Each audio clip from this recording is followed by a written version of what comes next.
Earlier today, I sat down with the governor of the great state of Texas, Greg Abbott. He's got a new book out this week. It's titled Broken But Unbowed, The Fight to Fix a Broken America.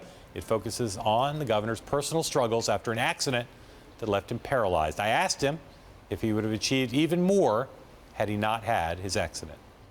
I have accomplished more after the accident than I would have accomplished before the accident. I tell people something they find hard to believe, and that is my life is better after the accident that put me in this wheelchair. I'm closer to God. I'm closer to my wife. I'm closer to understanding the reality of why we are really here.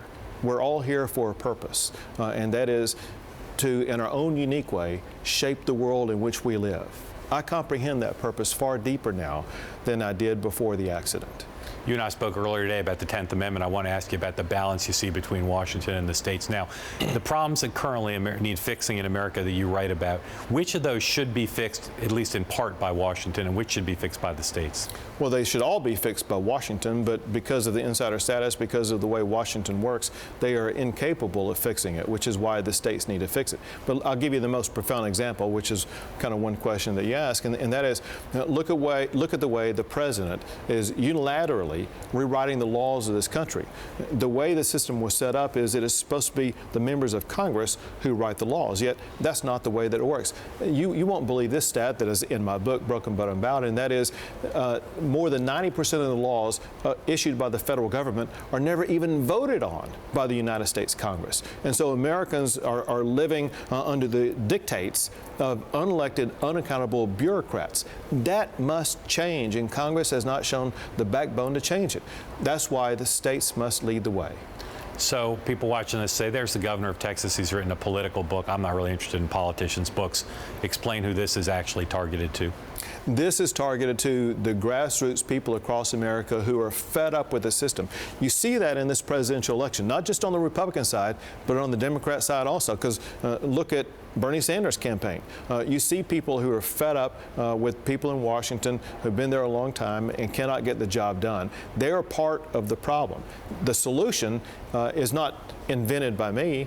The solution was invented by James Madison, Alexander Hamilton. They made clear at the very beginning the states have a vibrant role to play in America.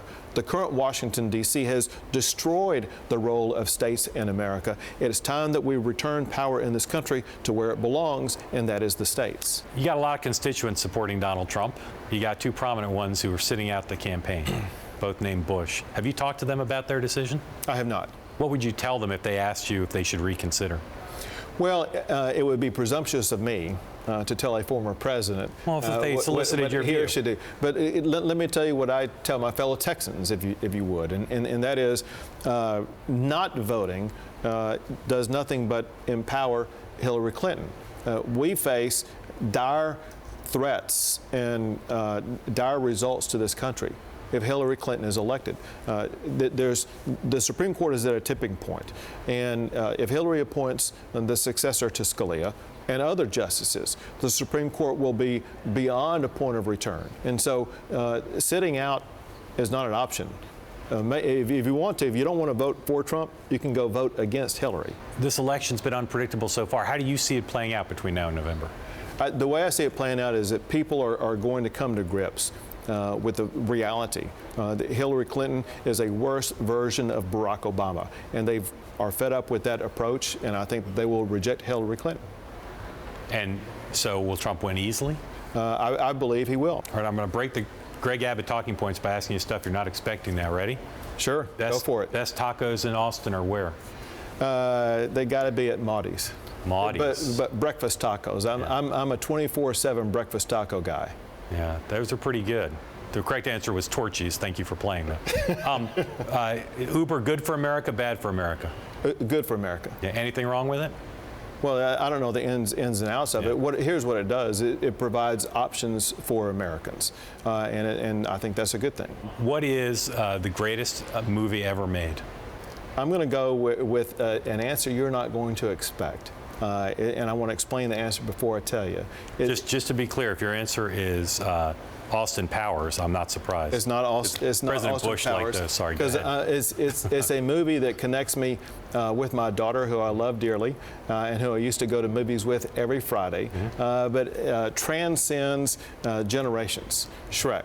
Shrek's pretty good, and it does transcend generations. Would Texas survive and thrive if it were its own country? Texas will thrive even better if we continue to expand the Texas model beyond the borders of the state. But what if you seceded from the Union? How would you do? Yeah. Listen, the reality is Texas is proudly a part of the United States of America, and the beauty of the way the states are supposed to work is through that level of competition. I wasn't trying to trick you into talking about secession. Every Texan I know thinks they're better than everybody else in America, so I was trying to give you a chance to be out on your own. But it goes with what Manny Fernandez said in his recent New York Times story, that Texans are super Americans.